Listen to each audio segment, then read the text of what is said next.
ज्ञान देता हूं। जय हिंद।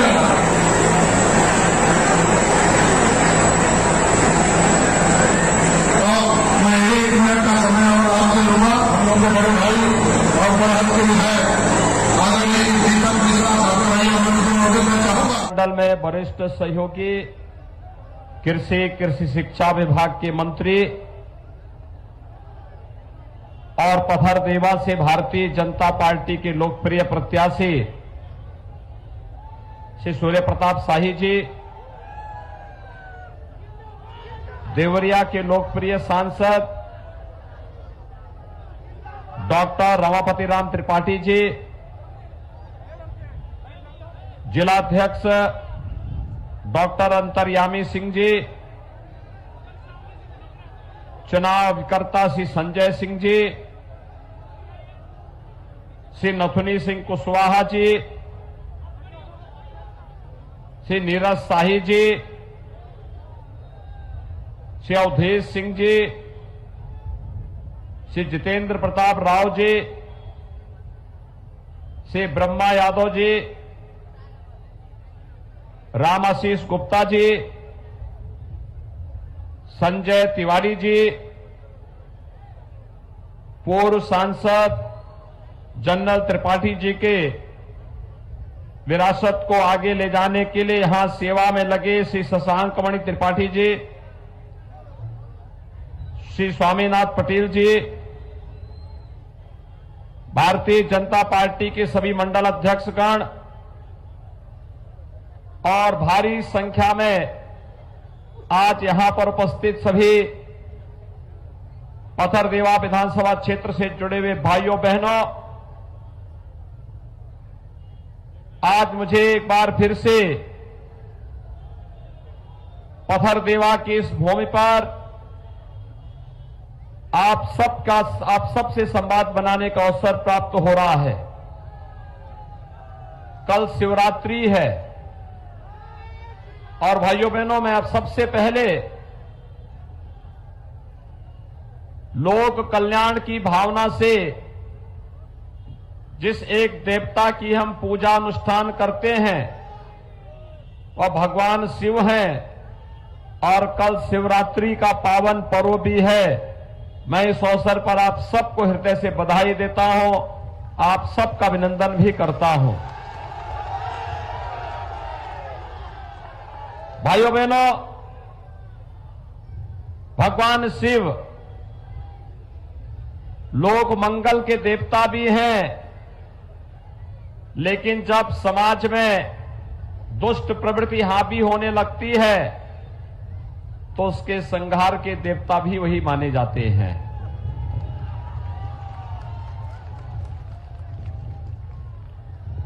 दो 2022 का उत्तर प्रदेश विधानसभा का चुनाव चल रहा है। भाइयों बहनों,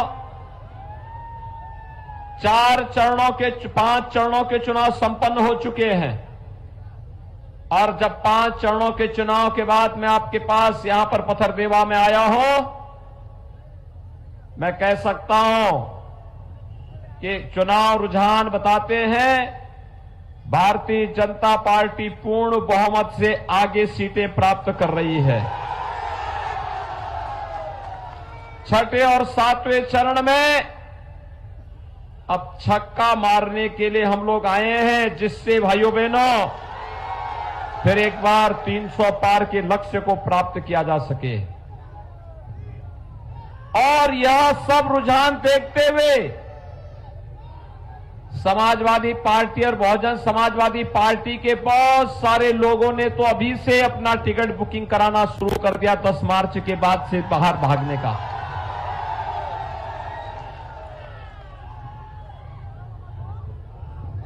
मैं आश्चर्य करता हूं, जब मैं विधानसभा के प्रत्याशियों की सूची देख रहा था, भारतीय जनता पार्टी ने सामाजिक न्याय को बनाए रखते हुए हर जाति, हर मत, हर क्षेत्र को प्रतिनिधित्व देते हुए अपना प्रत्याशी बनाया था। लेकिन जब मैंने सपा और बसपा की सूची को देखा तो मैं भौचक था। भाइयों बहनों, समाजवादी पार्टी की सूची पेशेवर दंगाई, पेशेवर माफिया, धमकीबाज, व्यापारियों का शोषण करने वाले, दंगा करने वाले, आतंकवाद का खुले समर्थन करने वाले लोग समाजवादी पार्टी की सूची में स्थान पाते हैं। लेकिन जब मैंने बहुजन समाजवादी पार्टी की सूची को देखा तो मैं समझ ही नहीं पाया कि ये सूची बहुजन समाजवादी पार्टी की है या मुस्लिम लीग की है। यानी आप देखेंगे पहली ही सूची में बहुजन समाजवादी पार्टी ने 29 मुसलमानों को टिकट देकर के आखिर क्या साबित करने का प्रयास किया। भाइयों बहनों, टिकट देना हर राजनीतिक दल का दायित्व है, उनका अधिकार भी है, लेकिन वोट बैंक बनाने के लिए हम टिकट बांटे, मुझे लगता है ये अनर्थ है, इसको रोका जाना चाहिए। आप किसी को भी टिकट दे सकते हैं, लेकिन टिकट वितरण की सूची के साबित करती है कि जो काम पहले समाजवादी पार्टी तुष्टीकरण की नीति पर चल करके करती थी, अब वो ठेका लगता है कि मोहन जी ने ले लिया है। और समाजवादी पार्टी तो खैर अपने कारनामों के लिए जानी जाती है, गुंडागिर्दी, अराजकता, धमकी, व्यापारियों का पलायन, और वह फिर उसी मानसिकता के साथ चुनावी समर में आई है। लेकिन चिंता बंद करो, बिना भय के हमने देखा, आपने देखा होगा भाइयों बहनों, 2007 से 2012 में बहुजन समाज पार्टी की सरकार थी, 364 दंगे हुए थे, और 2012 से लेकर 17 के बीच समाजवादी पार्टी की सरकार थी। 700 से अधिक दंगे उत्तर प्रदेश के अंदर हुए, लेकिन 2017 से 22 के बीच अभी तक एक भी दंगा नहीं हुआ है। दंगा मुक्त, भय मुक्त, अराजकता से मुक्त व्यवस्था देने का काम अगर किसी ने किया है तो भारतीय जनता पार्टी की डबल इंजन की सरकार ने किया है। भाइयों बहनों, मैं आपसे पूछना चाहता हूं, मुझे एक बात बताइए, पथरदेवा के भाइयों बहनों, मुझे बात बताइए, 2017 के पहले आपको बिजली मिलती थी क्या? क्या आपके पास उस समय बिजली आती थी? आज तो आ रही होगी ना। साई जी को चुने जाने के बाद तो बिजली मिल रही है ना। बिजली की कोई जाति और कोई मजहब तो नहीं है ना। सबको बिजली, पर्याप्त बिजली है ना। जिन गांवों में विद्युतीकरण नहीं हुआ था, साई जी ने वहां भी विद्युतीकरण का काम करवा दिया है ना। अगर कोई फिर भी बचा होगा, इस बार वो भी पूरा करवा दिया जाएगा। लेकिन सपा बसपा की सरकार के समय बिजली की भी जाति होती थी, उसका भी मजहब होता था, मालूम है ना। ईद और मुहर्रम रहता था तो बिजली आएगी, और होली और दीपावली को गायब हो जाती थी, यही होता था ना। आज तो भेदभाव नहीं होता है ना। दूसरा, कोरोना महामारी का हम सामना कर रहे हैं। कोरोना इस सदी का सबसे बड़ी महामारी है। भाइयों बहनों, कोरोना के दौरान आपने देखा होगा, साई जी अपने क्षेत्र में काम कर रहे थे, सांसद जी डॉक्टर रावपतिराम त्रिपाठी जी सेवा कर रहे थे, भाजपा के पदाधिकारी आपकी सेवा में लगे थे। लेकिन क्या तब भी सपा बसपा के लोग ऐसे ही सेवा करने के लिए आते थे क्या, जैसे चुनाव में आ रहे हैं? उस समय तो साई जी के भी, त्रिपाठी जी के भी भाजपा के पदाधिकारी आपके बीच में रहे होंगे। जो आपके संकट में नहीं रह सकते, उन सपा बसपा और कांग्रेस के नेताओं से पूछिए कि आखिर कोरोना जैसी महामारी के समय जब बचाव करना था तब इनका कहीं अता पता नहीं था, और आज जब चुनाव आ गए हैं तो ये लोग भी बरसाती जीव की तरह टिमटिमाते हुए आपको फिर भाषा सिखाने लग गए हैं। इनको बताने की आवश्यकता है कि जो संकट का साथी नहीं वह सच्चा साथी नहीं, वह तो अवसरवादी है, और सपा बसपा और कांग्रेस वही अवसरवादी की एक जमात है। भाइयों बहनों, कोरोना में टेस्ट फ्री हुआ है ना, टेस्ट फ्री, उपचार फ्री और वैक्सीन भी फ्री। वैक्सीन फ्री लगी है ना? कितने लोगों ने वैक्सीन लगाई है? पीछे के लोग, ये पीछे जो खेत के मेड़ में खड़े हैं, सड़क के किनारे खड़े हैं, वैक्सीन सब लोग ले लिए? वैक्सीन का पैसा तो नहीं लगा? अब आप देखिए, 25 करोड़ की आबादी है उत्तर प्रदेश की, और भाइयों बहनों आज उत्तर प्रदेश में 29 करोड़ वैक्सीन की डोजेज हम लोग लगाने जा रहे हैं। एक भी वैक्सीन ब्लैक नहीं हुई। अगर सपा बसपा की सरकार होती, ये पूरी वैक्सीन ब्लैक हो जाती। किसी गरीब को नहीं मिलता, किसी जरूरतमंद को नहीं मिलता। आखिर कोरोना के खिलाफ हमारी जो लड़ाई है, उस लड़ाई में वैक्सीन ने हम सबकी जान बचाई है। तीसरी वेव कब आई कब गई कोई पता नहीं। मान रहे हैं ना आप इस बात को? कोरोना के कारण जान बची है। और भाइयों बहनों, यही नहीं, आज मैं आप सबसे कहने के लिए आया हूं, कोरोना कालखंड में मुझे बताओ, बिना भेदभाव के हर गरीब को 2 बार राशन महीने में मिला कि नहीं मिला? और राशन के साथ दाल, तेल और नमक मिल रहा है। इसमें कोई भेदभाव तो नहीं हुआ, सबको मिल रहा है। क्या सपा बसपा की सरकार में भी मिलता था क्या? कहां जाता था ये पैसा? ये राशन कहां जाता था? यही राशन इनके इत्र वाले मित्र के घर में चला जाता था। कहां जाता था? इत्र वाले मित्र के यहां, उनके इत्र वाले मित्र के यहां। और जब इत्र वाला मित्र गरीबों का खाएगा तो उसके ऊपर बुलडोजर चलना चाहिए कि नहीं चलना चाहिए? चलना चाहिए कि नहीं चलना चाहिए? तो हम बुरा कर रहे हैं क्या? ये चालू रहना चाहिए। और यही तो सपा बसपा कांग्रेस को यही परेशानी है।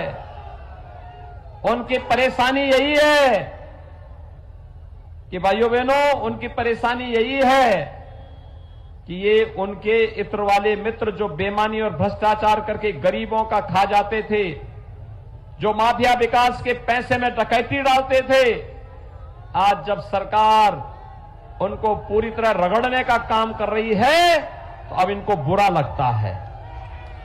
लेकिन मैं आपको आश्वस्त देने के लिए आया हूं,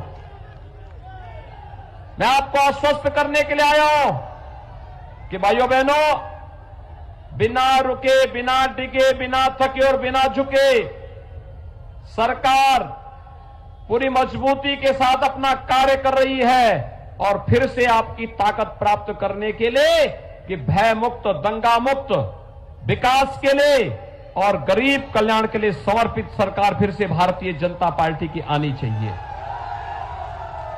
लेकिन यह तब संभव होगा जब पथरदेवा से शाही जी चुनाव जीतेंगे, ठीक है? और यही अपील करने के लिए मैं आज आपके बीच आया हूं। अभी तो ये शुरुआत है, ये फ्री राशन अभी शुरुआत है। हम लोगों ने यह भी तय किया है 10 मार्च के बाद सरकार बनेगी, हर उज्ज्वला योजना लाभार्थी के घर में होली और दीपावली को फ्री में रसोई गैस का सिलेंडर पहुंचाने का काम करेंगे। 60 साल से ऊपर की हर माता और बहन को उत्तर प्रदेश परिवहन निगम की बस में फ्री में यात्रा की सुविधा भी उपलब्ध करवाएंगे। बेटी के जन्म लेने से लेकर के उसकी स्नातक तक पढ़ाई के लिए हमने 15,000 रुपए की घोषणा की थी कन्या सुमंगला योजना का। अब हमारा प्रस्ताव है बेटी की पढ़ाई के लिए 15,000 नहीं, अब इस राशि को बढ़ाएंगे 25,000 करने का प्रस्ताव है। गरीब कन्याओं की शादी के लिए भारतीय जनता पार्टी की डबल इंजन की सरकार ने, भाइयों बहनों, पहले 31,000 की अनुदान राशि कन्यादान के लिए तय किया, फिर उसको 51,000 बढ़ाया। अब हमारा मानना है कि इसको और बढ़ाया जाना चाहिए, इसको 1 लाख करने का प्रस्ताव है कन्याओं की शादी के लिए।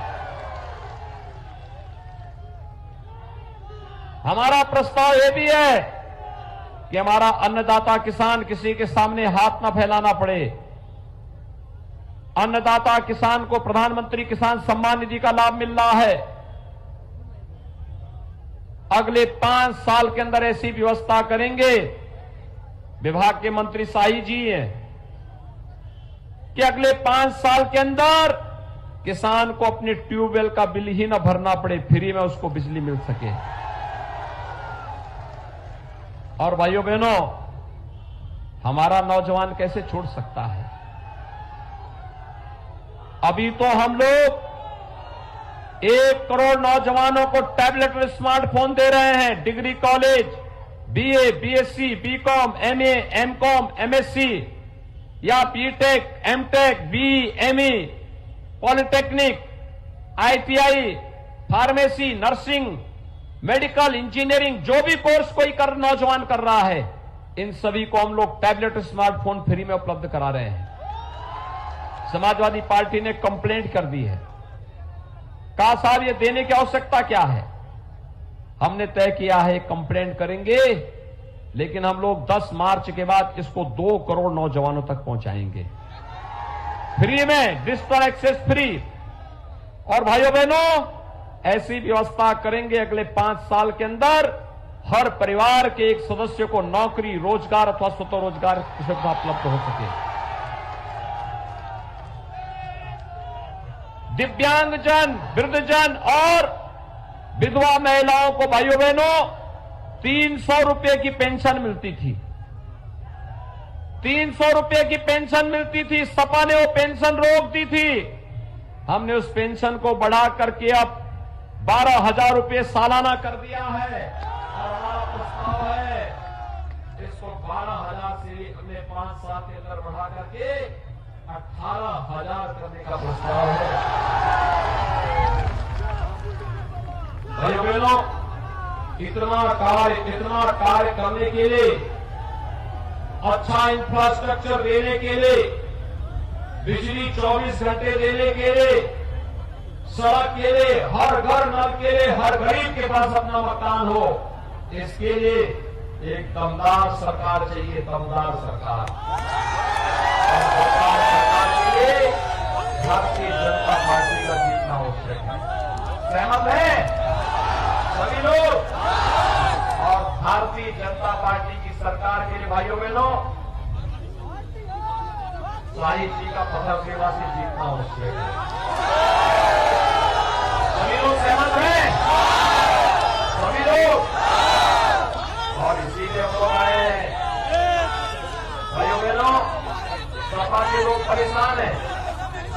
एक ने मुझसे पूछे, कहे कि साहब विकास तो हमने नहीं कराया। मैंने कहा कौन विकास सपा बसपा के लोगों ने कराया? आपने सड़क नहीं दी, बिजली नहीं दी, हर घर नल, गरीबों को राशन नहीं दिया, स्वास्थ्य की सुविधा नहीं दी। हमने तो देवरिया में मेडिकल कॉलेज भी बना दिया। अभी तो एक नई चीनी मिल हम लोग यहां लगाने जा रहे हैं। लेकिन मैंने कहा विकास बता कौन कराया है तुमने? वो कहते हैं हमने कब्रिस्तान की बाउंड्री बना दी। उनके लिए विकास कब्रिस्तान की बाउंड्री उनका विकास है, लेकिन हमारा विकास चीनी मिल है, हमारा विकास मेडिकल कॉलेज है, हमारा विकास घर घर बिजली है, हमारा विकास घर घर नल है, हमारा विकास गाँव गाँव में सड़कें हैं, हमारा विकास हर घर में राशन दर्जा देना है। हर बेटी को स्वावलंबन के सुरक्षित माहौल देना है। और इसलिए भाइयों बहनों, आज मैं आपके पास आया हूं आपसे कहने के लिए, हमने जो कहा सो करके दिखाया। हमने कहा था रामलला हम आएंगे, मंदिर वही बनाएंगे। कोई संदेह तो नहीं, हमने जो कहा सो करके दिखाया ना। तो भाइयों बहनों, हम जो कहेंगे सो करके दिखाएंगे। विकास भी होगा और बुलडोजर भी चलेगा। और इसीलिए मैं आया हूं, 3 मार्च को चुनाव होना है। भारी बहुमत से साई जी को चुनाव जिता करके भेजेंगे। भारी बहुमत से, हर गांव से, हर बूथ से, हर सेक्टर और हर वार्ड से, हर मंडल से सभी लोग सहमत हैं। लेकिन इसकी पहली शर्त है, पहले मतदान। सभी लोग सहमत हैं? दोनों हाथ पकड़ करके मेरे साथ बोलेंगे जहां तक मेरी आवाज जा रही है।